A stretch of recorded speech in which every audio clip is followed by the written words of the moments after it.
الحمد لله وكفى وسلام على عباده الذين اصطفى خصوصا على سيد الرسل وخاتم الأنبياء نشهد أن لا إله إلا الله وحده لا شريك له ونشهد أن سيدنا ونبينا محمدا عبده ورسوله صلى الله تعالى عليه وعلى آله وأصحابه الذين هم خلاصة العرب العرباء وبعد أعوذ بالله من الشيطان الرجيم لقد من الله على المؤمنين إذ بعث فيهم رسولا من أنفسهم يتلو عليهم آياته ويزكيهم ويعلمهم الكتاب والحكمة وإن كانوا من قبل لفي ضلال مبين صدق الله العظيم۔ معزز حاضرین، محترم و مکرم سامعین،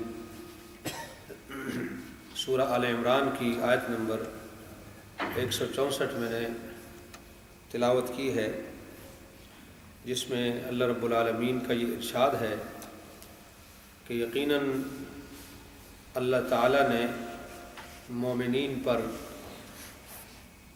احسان کیا ہے کہ ان کے اندر ایک رسول بھیجا جو ان کے اوپر اللہ کی آیات کی تلاوت کرتا ہے اور انہیں پاک کرتا ہے اور ان کو کتاب سکھاتا ہے اور حکمت سکھاتا ہے، ورنہ اس سے پہلے یہ لوگ کھلی گمراہی میں تھے۔ گمراہی کی جو صورتحال تھی رسول اللہ صلی اللہ علیہ وسلم کے آنے سے پہلے سب دنیا جانتی ہے۔ تو ایسے حالات میں اللہ تعالیٰ کا یہ عظیم احسان تھا اس امت کے اوپر کہ نبی رحمت صلی اللہ علیہ وسلم جیسا پیغمبر، مہربان نبی اس امت کو عطا کیا۔ ہم مسلمان جو ہیں سب نہیں، لیکن کچھ مسلمان محبت نبی میں میلاد کی محفلیں سجاتے ہیں، جلوس نکالتے ہیں، عربی لباس پہنتے ہیں، مسجد نبوی کے ماڈل بنائے جاتے ہیں، اور اس طرح وہ اپنی عقیدت کا اظہار کرتے ہیں۔ صحابہ کرام سب سے بڑے عاشقان رسول تھے، جن صحابہ کی زندگیوں میں اسلام قبول کرنے کے بعد ایک انقلاب آیا، ایک تبدیلی پیدا ہوئی ان کی زندگیوں میں۔ ایمان لانے سے پہلے والی اور بعد والی زندگی میں واضح فرق ہے۔ صحابہ کرام کی عشق رسول کی چند مثالیں میں آج آپ کے سامنے عرض کروں گا۔ ہم عشق رسول میں کیا کچھ کرتے ہیں اور صحابہ عشق رسول میں کیا کرتے تھے، اس چیز کو آپ نے دیکھنا ہے، دونوں کا تقابل کرنا ہے۔ وہ جو کہا کہ زمانے میں معزز تھے مسلمان ہو کر، ان کو عزتیں ملی ہیں اس دنیا کی بھی اور آخرت کی بھی، دونوں جہان کی عزتیں صحابہ لے گئے۔ کیوں؟ اور ہم دنیاوی اعتبار سے آج جو کچھ امت کے حالات ہیں وہ آپ کے سامنے ہے۔ ذلت و رسوائی قدم قدم پر کھڑی ہے، قدم قدم پہ مسلمان ذلیل اور رسوا ہو رہا ہے۔ دنیا کے اندر جو ہمارا رتبہ اور مقام آج ہے وہ سب جانتے ہیں، آخرت میں کیا ہوگا یہ اللہ جانتا ہے۔ آخرت کا معاملہ ابھی آیا نہیں، وہ تو رب کو پتہ ہے کیا ہوگا، لیکن دنیا کے اندر جو ہمارے حالات ہیں وہ آپ کے سامنے ہیں۔ کلمہ جو ہم پڑھتے ہیں یہی صحابہ نے پڑھا تھا، نماز جو ہم پڑھتے ہیں وہی صحابہ نے پڑھی تھی، قرآن جس کی تلاوت ہم کرتے ہیں اسی قرآن کی تلاوت صحابہ نے کی تھی۔ لیکن فرق کیا ہے؟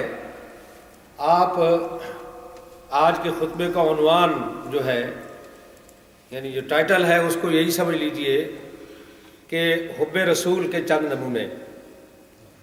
تو میں پیغمبر علیہ الصلاۃ والسلام کے ساتھیوں کے عشق اور محبت کے کچھ نمونے آپ کے سامنے عرض کرتا ہوں، پھر اس کے اوپر اپنے حالات کو قیاس کیا جائے۔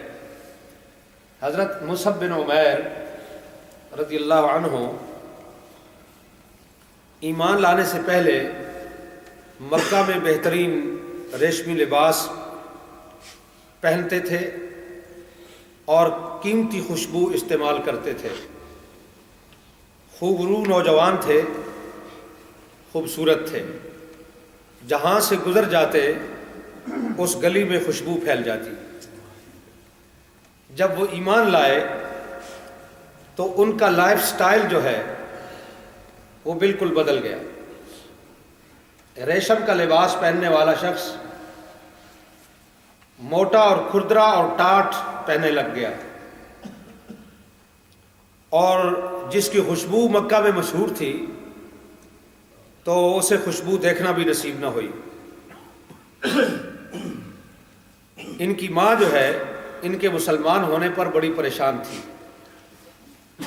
ایک دن نبی رحمت صلی اللہ علیہ وسلم نے مصعب بن عمیر کو دیکھا کہ وہ ایک پیوند لگا سخت کھردرا لباس پہنے ہوئے جا رہے تھے۔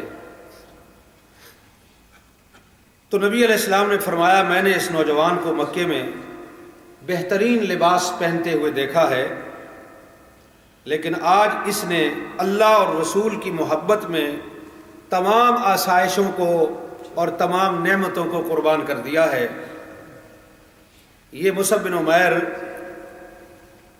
ہجرت سے بھی پہلے مدینہ منورہ میں ان کو بھیجا گیا۔ یہ اسلام کے سب سے پہلے مبلغ اور استاذ مقرر ہوئے۔ جنگ بدر میں انہوں نے حصہ لیا، اور اس کے بعد جب جنگ احد آئی تو اس میں یہ شہید ہو گئے، جنگ احد میں شہید کر دیے گئے۔ جب کفن پہنایا گیا تو ان کا کفن لمبائی میں کم تھا، تو ان کے پاؤں پر گھاس ڈال کر کے ان کے پاؤں ڈھانک دیے گئے۔ اس موقع پر نبی مہربان صلی اللہ علیہ وسلم نے سورہ احزاب کی آیت تلاوت کی کہ من المؤمنین رجال صدقوا ما عاہدوا اللہ علیہ فمنہم من قضى نحبہ ومنہم من ينتظر وما بدلوا تبدیلا۔ اہل ایمان نے مومنین میں سے کچھ وہ مرد ہیں، کچھ وہ جوان مرد ہیں کہ جنہوں نے اللہ سے کیا ہوا اپنا عہد اور اپنا وعدہ سچا کر دکھایا ہے۔ تو گویا یہ اشارہ تھا مصعب بن عمیر کی طرف کہ جس نے ایمان قبول کرتے وقت یہ وعدہ کیا تھا کہ میں اپنا تن من، میں اپنی جان اور اپنا سب کچھ اللہ اور اس کے رسول کی خاطر، اللہ کے دین کی خاطر قربان کر دوں گا۔ آج اس شخص نے اپنا وعدہ پورا کر دیا ہے۔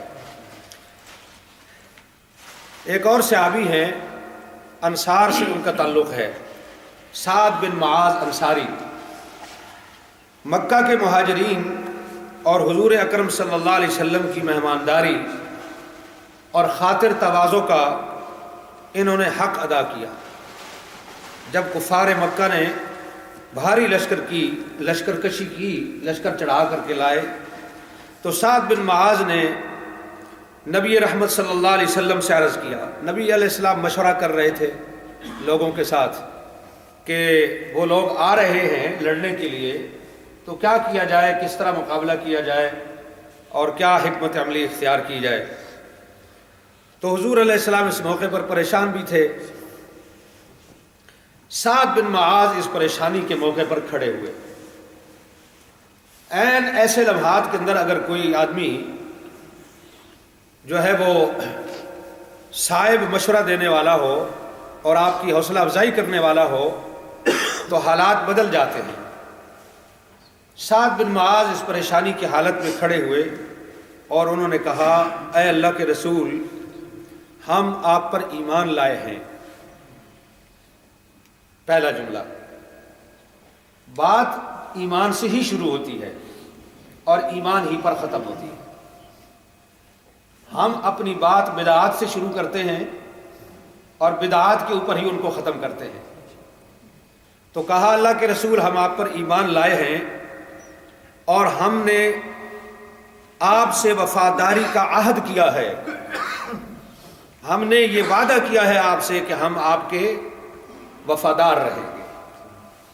جو آپ کہیں گے ہم وہ مانیں گے. تو ہم نے وفاداری کا وعدہ کیا ہے آپ سے.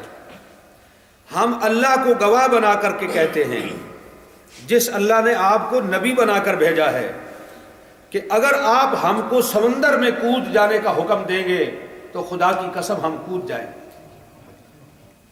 آپ ہمیں سمندر میں چھلانگ لگانے کا کہیں گے ہم سمندر میں کود پڑیں گے. ہمیں کوئی پرواہ نہیں ہے ان زندگیوں کی. ہمیں کوئی پرواہ نہیں ہے اپنی بیوی بچوں کی. ہمیں کوئی پرواہ نہیں ہے اپنے ان باغات کی اور مکانات کی. آپ کا حکم جو ہے وہ سب سے پہلے ہے. تو رسول اللہ صلی اللہ علیہ وسلم نے تو سعد بن معاذ نے آگے کہا کہ ہم میں سے کوئی بھی پیچھے نہیں رہے گا. یعنی وہ یہ کہتے ہیں کہ یہ ایک میری بات نہیں ہے, انصار مدینہ میں سے کوئی شخص بھی پیچھے نہیں رہے گا. ہماری جان نثاری ایسی ہوگی, آپ ہمیں جان لڑاتے ہوئے اس طرح دیکھیں گے کہ ہماری وجہ سے اللہ آپ کو خوش کر دے گا, اللہ آپ کی آنکھیں ٹھنڈی کر دے گا. اور پھر کیا. ایک اور صحابی ہیں جریر بن عبداللہ, انہوں نے اپنے ملازم کو بھیجا کہ جاؤ ایک گھوڑا خرید کر کے لاؤ میرے لیے. وہ ملازم نوکر جو ہے وہ چلا گیا, 300 درہم میں وہ گھوڑا خرید کر کے لے آیا. بات بڑی سوچنے کی ہے اور قابل غور ہے, توجہ فرمائیے. 300 درہم میں وہ گھوڑا خرید کر کے لے آیا. تو جب حضرت جریر نے اس گھوڑے کو دیکھا تو انہیں محسوس ہوا کہ گھوڑے کی قیمت کم ادا کی گئی ہے. یہ گھوڑا 300 کا نہیں ہے, یہ زیادہ قیمت کا ہے. انہوں نے خود حساب لگایا. چنانچہ انہوں نے ملازم کو کہا کہ تم نے گھوڑے کی قیمت کم لگائی ہے. انہوں نے گھوڑے کے مالک کو 800 درہم ادا کیے. سودا 300 میں تھا لیکن انہوں نے 800 ادا کیے. وہ لے کے چلا گیا, گھوڑا انہوں نے لے لیا. تو ساتھیوں نے پوچھا کہ طے شدہ قیمت جو تھی اس سے زیادہ رقم آپ نے کیوں ادا کی؟ اس لیے کہ اس آدمی کے اور اس کے درمیان, دونوں کے درمیان 300 طے ہو گیا تھا, تو یہ کوئی ناجائز نہیں تھا. تو آپ نے زیادہ قیمت کیوں دی؟ اب 300 کا ڈبل تو 600 ہوتا ہے, تو انہوں نے ڈبل سے بھی زیادہ دی, انہوں نے 800 دیے. تو سنیے ان کا جواب. انہوں نے کہا ہم نے نبی رحمت صلی اللہ علیہ وسلم سے ایک وعدہ کیا تھا کہ ہم ہمیشہ مسلمانوں کے ساتھ مخلص اور ان کے خیر خواہ رہیں گے.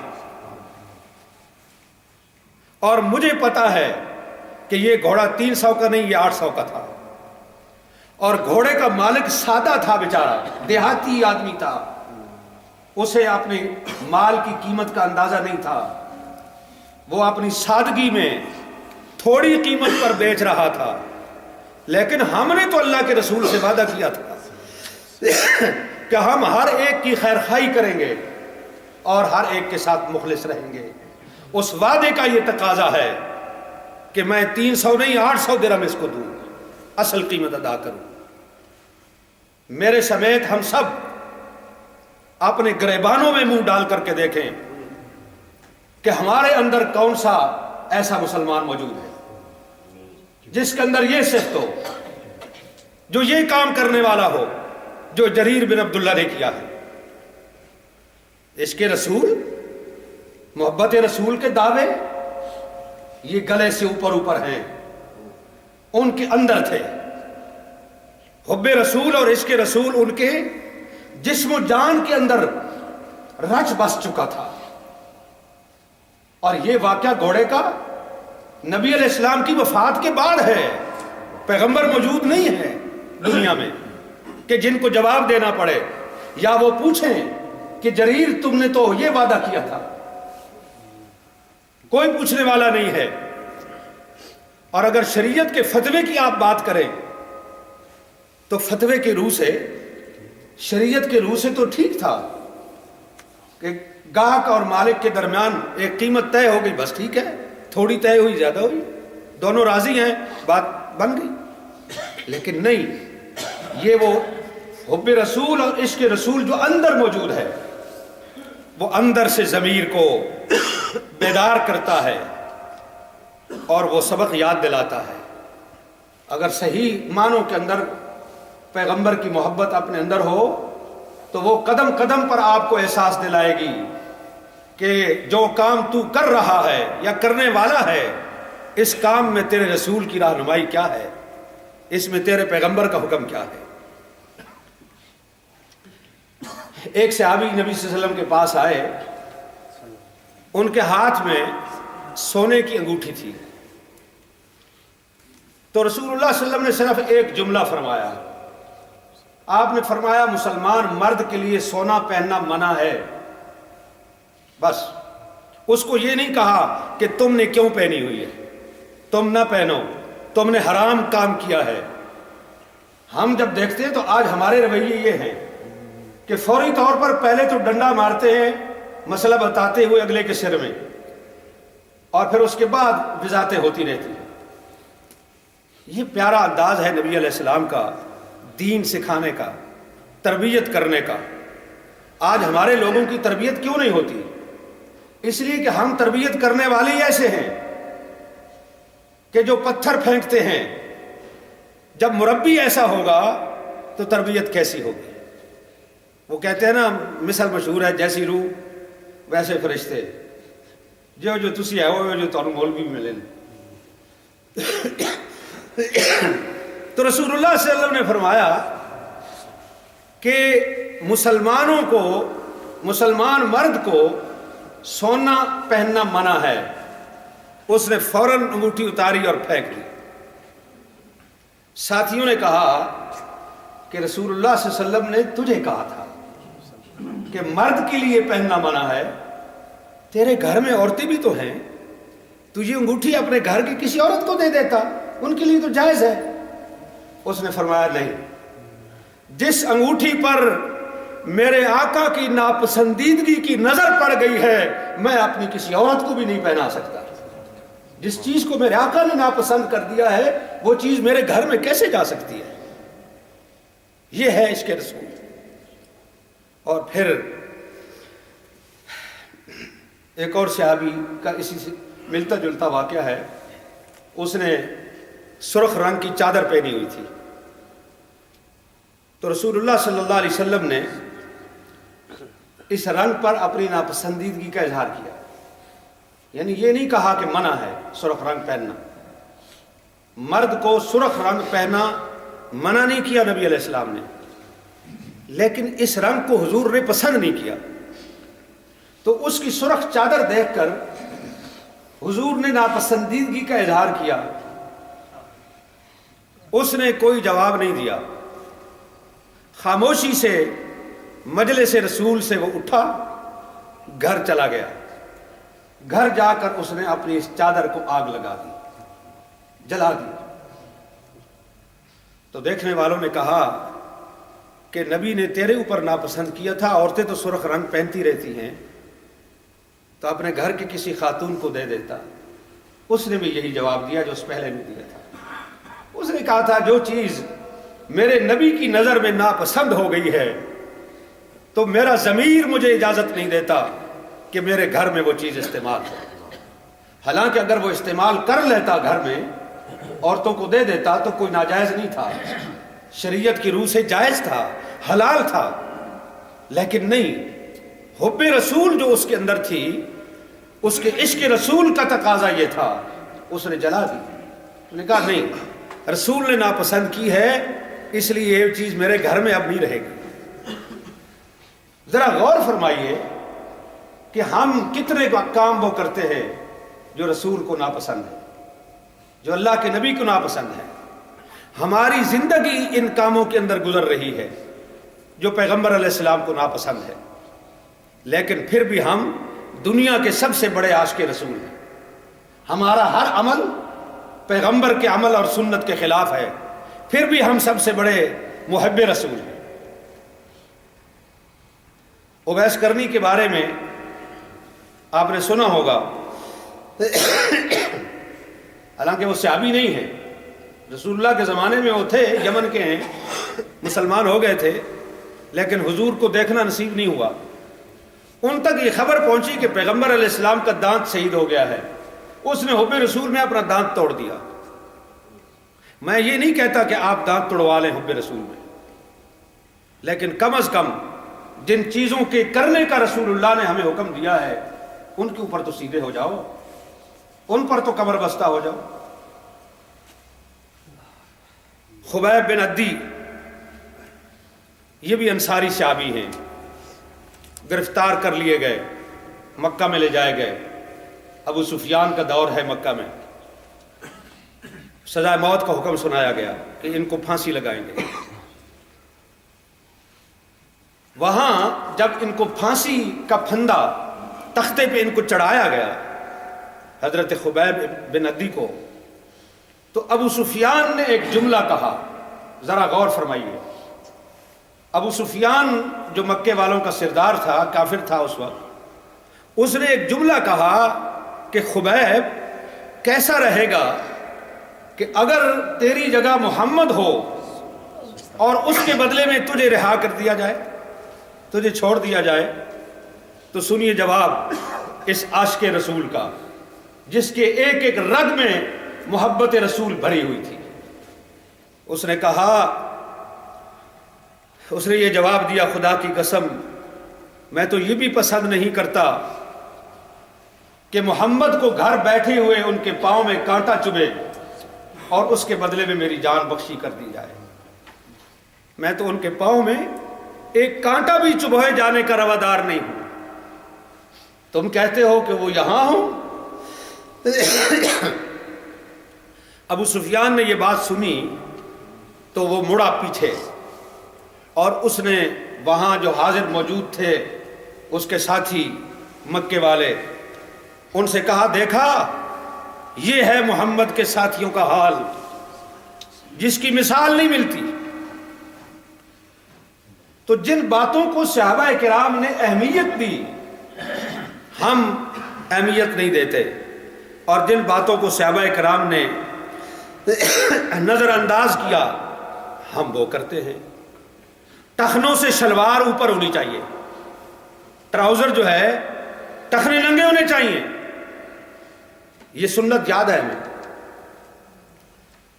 پلیٹ صاف کرنا، کھانے کے وقت پلیٹ کو اچھی طرح صاف کرو، کھانا نہ چھوڑو، یہ ہمیں یاد ہے.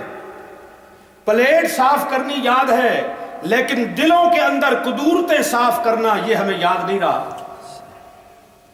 ایک دوسرے کے خلاف جو دلوں کے اندر گندگی بھری ہوئی ہے، جو حسد اور کینہ بھرا ہوا ہے، جو بغض اور عداوتیں بھری ہوئی ہیں، جو حسد بھرا ہوا ہے، دل کی ان گندگیوں کو، وہ دل جو ہمارے اندر ہے، اس کو صاف کرنا یہ ہمیں یاد نہیں رہا. پلیٹیں صاف کرنا ہمیں یاد ہے، ہم کہتے ہیں رسول اللہ کی سنت ہے.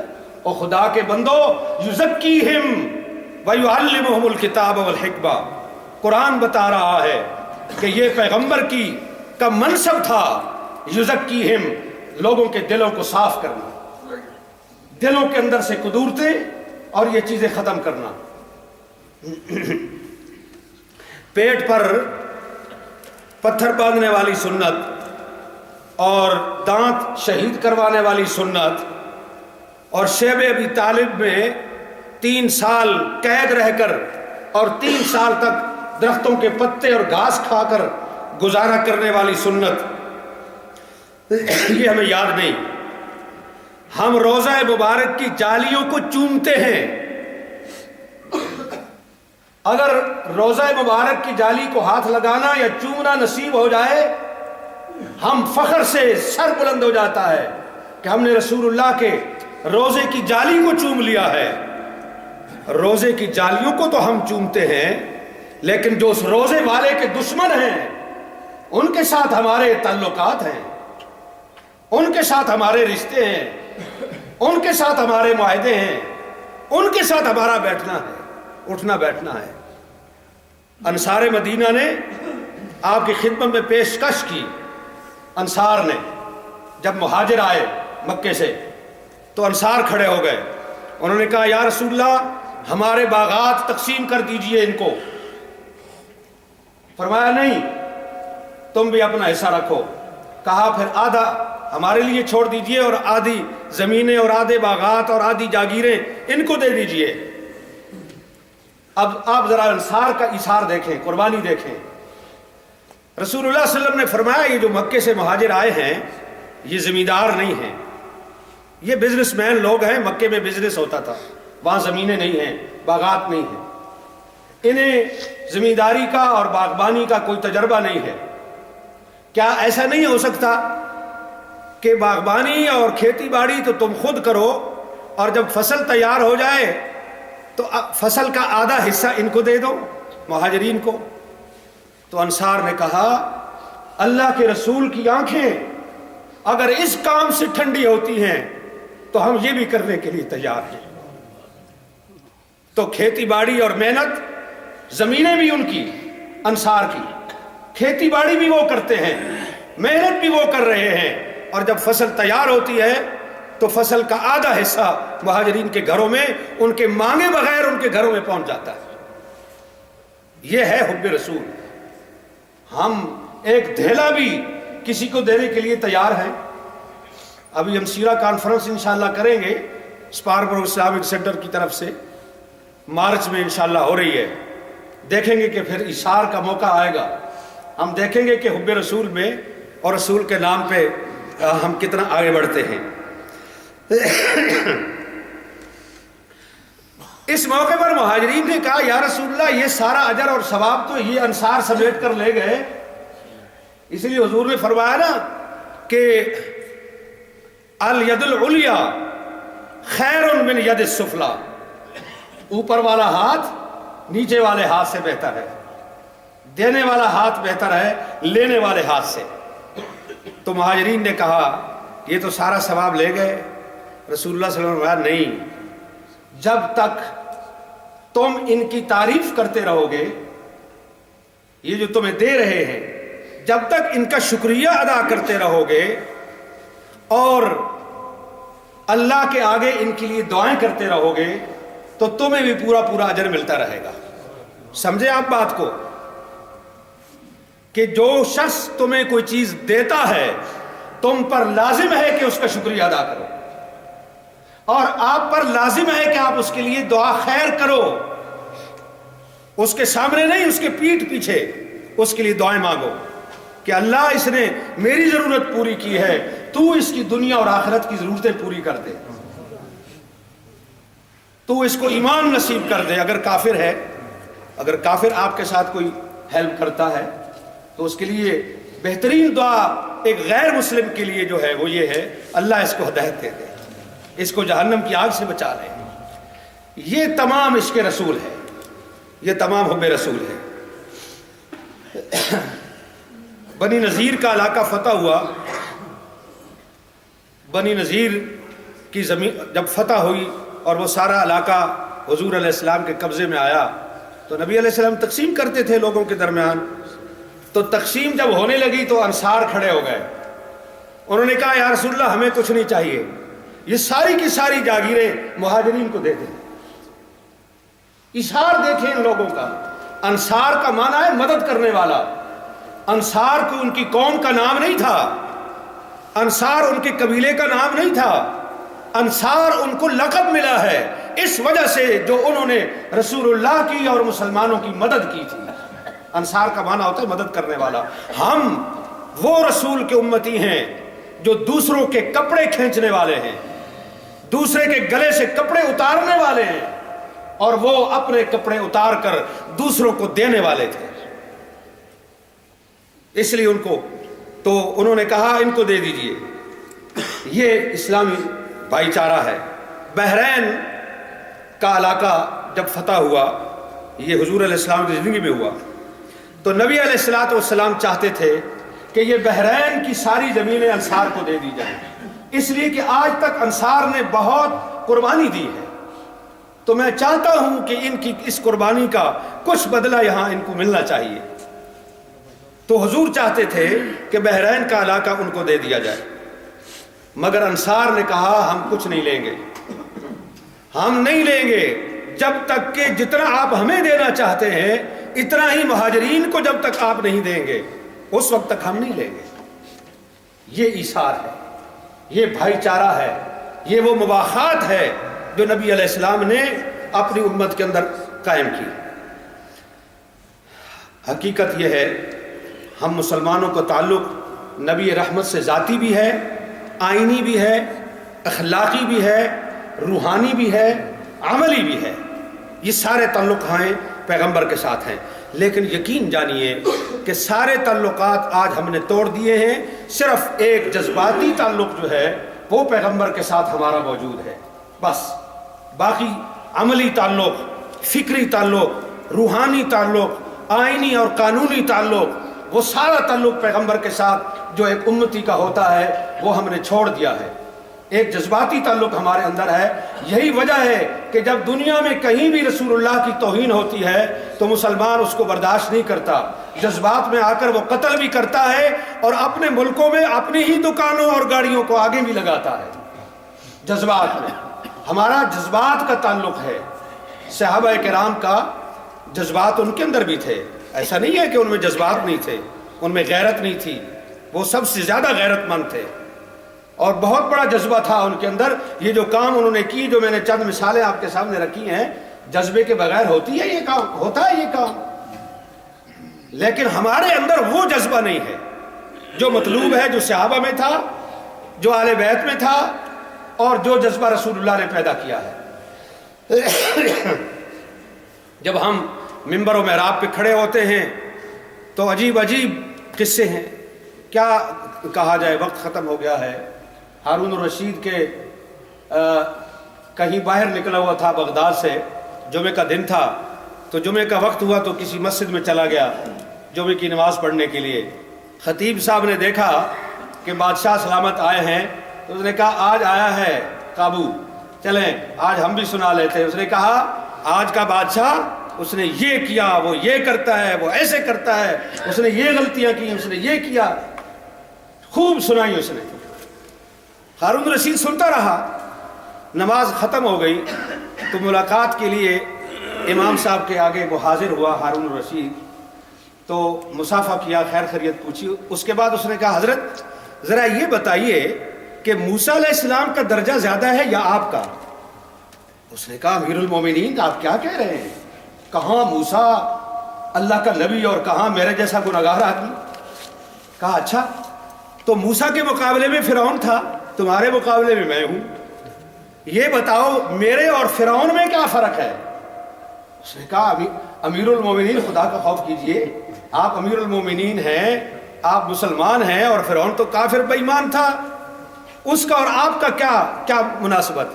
اس نے کہا پھر سن، موسیٰ علیہ السلام جیسے شخص کو جب اللہ نے فرعون کے پاس بھیجا تو موسیٰ کو یہ کہا قولا لہو قولا لینا.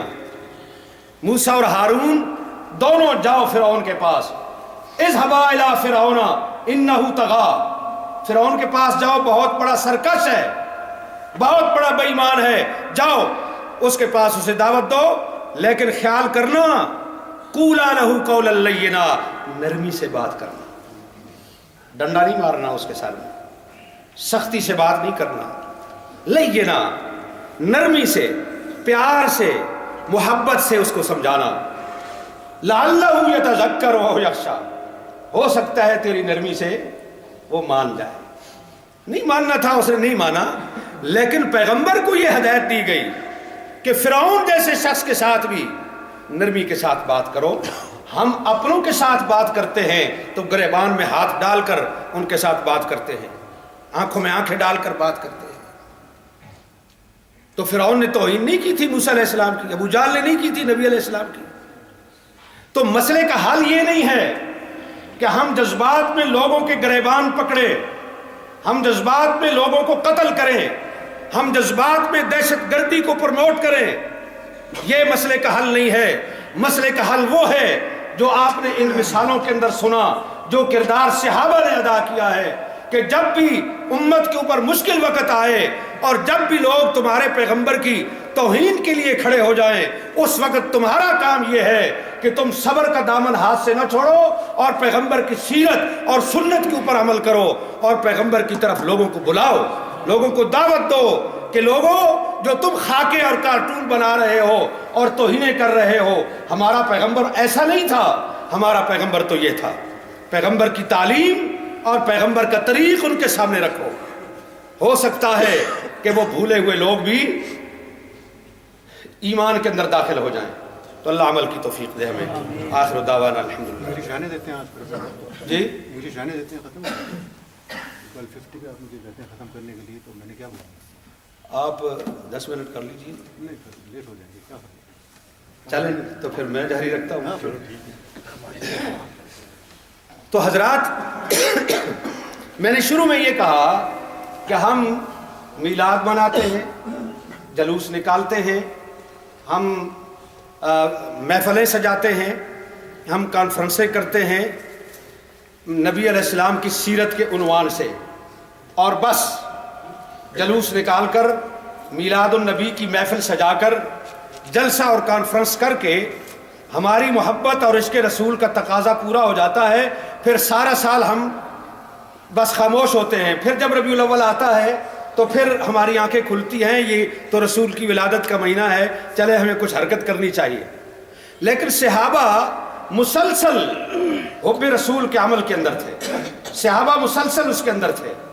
تو اس لیے عشق رسول میں اور حب رسول کا سب سے اولین پیغام جو امت کو ہے وہ یہ ہے کہ جس دین کی خاطر اللہ کے نبی نے اپنے دانت شہید کروائے, جس دین کی خاطر رسول اللہ کی ان لوگوں نے توہین کی اور پیغمبر نے اپنی ذات پر اس توہین کو برداشت کیا, اس دین کے علم بردار بن جاؤ. اس لیے کہ کنتم شہداء علی الناس, تم دنیا کے اندر کوئی خودرو جھاڑیاں اور گھاس پھوس نہیں ہو, درختوں کی طرح تم اگ نہیں گئے ہو. ہم نے تمہیں اس مقصد کے لیے پیدا کیا ہے مسلمانوں کو کہ تم دنیا کی کٹہرے میں اللہ کے دین کے گواہ ہو. گواہ کا عمل, گواہ اگر جھوٹا ہو تو عدالت اس کی گواہی کو ریجیکٹ کر دیتی ہے, کیس کا بیڑا غرق ہو جاتا ہے. ہم خدا کے دین کا جو مقدمہ چل رہا ہے دنیا میں, ہم مسلمان امت مسلمہ اس دین کے گواہ ہیں. اگر ہمارا کردار گندا ہوگا, اگر ہماری زبان جھوٹی ہوگی, اگر ہمارا قول و فعل میں تضاد ہوگا, تو یقین جانیے ہم اسلام کا مقدمہ دنیا کی عدالت میں ہار جائیں گے. اور آج جو دین پسماندہ ہے, آج جو امت پیچھے ہے, آج جو مصائب کا ہم شکار ہے, اس کی وجہ صرف یہ ہے کہ ہمارے قول و فعل میں تضاد ہے. ہم قول کے سچے نہیں ہیں, ہم بات کے پکے نہیں ہیں, ہم وعدے کے وفادار نہیں ہیں, اور ہم دین کے پابند نہیں ہیں. ہم نے دین کی چند رسموں کو دینداری کا نام دے لیا ہے. روزہ رکھ لینا, نماز پڑھ لینا, حج عمرہ کر لینا, اور سال میں ایک دفعہ زکوٰۃ صدقہ کر لینا, یہ بس چند 4-5 چیزیں ہیں جن کو ہم نے دین کا نام دے کر اور ہم جو ہے وہ مطمئن ہو بیٹھے ہیں کہ یہ کام ہم نے کر لیے, ہم نے دین کا تقاضا پورا کر لیا. نہیں, آپ نے سنا کہ رسول اللہ صلی اللہ علیہ وسلم کی سیرت کیا ہے اور حضور علیہ السلام نے صحابہ کو کیا سکھایا اور صحابہ کا کیا کردار رہا. وہ سارا کام جو ہے وہ ہمارے کرنے کا ہے. ہمیں دین کے ہر تقاضے کو لے کر آگے بڑھنا ہوگا.